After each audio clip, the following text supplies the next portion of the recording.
Hello everyone, welcome back with a new video. আজকে আমি তোমাদের সাথে একটা আর্ট ভিডিও শেয়ার করছি, যেটা আমি করেছিলাম মাটির প্রদীপের উপর।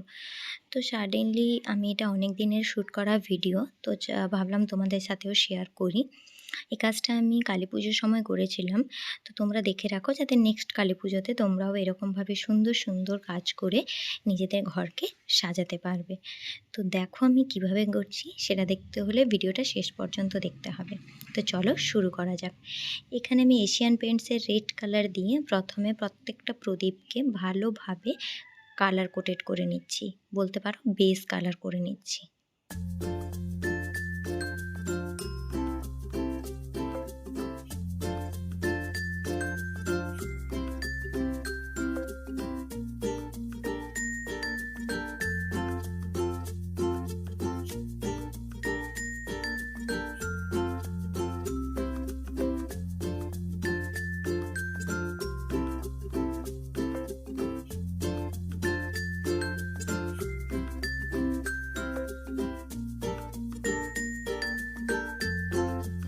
তো এতটা হয়ে যাওয়ার পরে আমি এখানে ফেব্রিক কালার ইউজ করেছি, তোমরা চাইলে অ্যাক্রিলিক বা ফেব্রিক যে কোনো কালার ইউজ করতে পারো।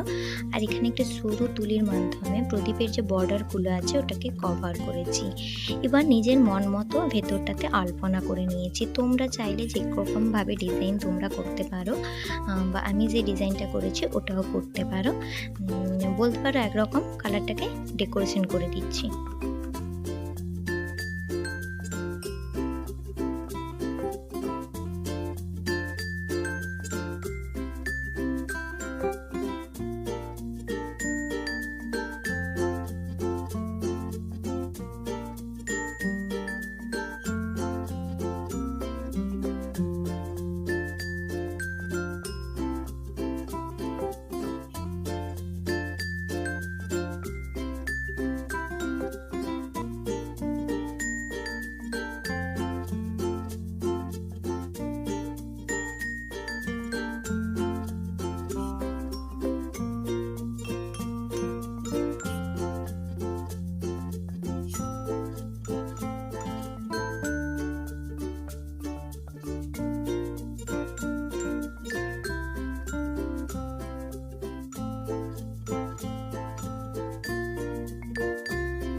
তো দেখো এইভাবে আমি অনেকগুলো প্রদীপ করে নিয়েছিলাম, আলপনা দিয়ে নিয়েছিলাম। তোমরা তোমাদের পছন্দের মতো আর্ট করে নিতে পারো। এর ওপর তোমাদের ভার্নিশ না করলেও চলবে, বা তোমরা যদি ভার্নিশ করতেও চাও ভার্নিশ করতে পারো, কিন্তু উইদাউট ভার্নিশও এটা স্টে করবে। তো ভিডিওটি কেমন লাগলো অবশ্যই জানিও। নতুন ভিডিও দেখার জন্য চ্যানেলটিকে সাবস্ক্রাইব করে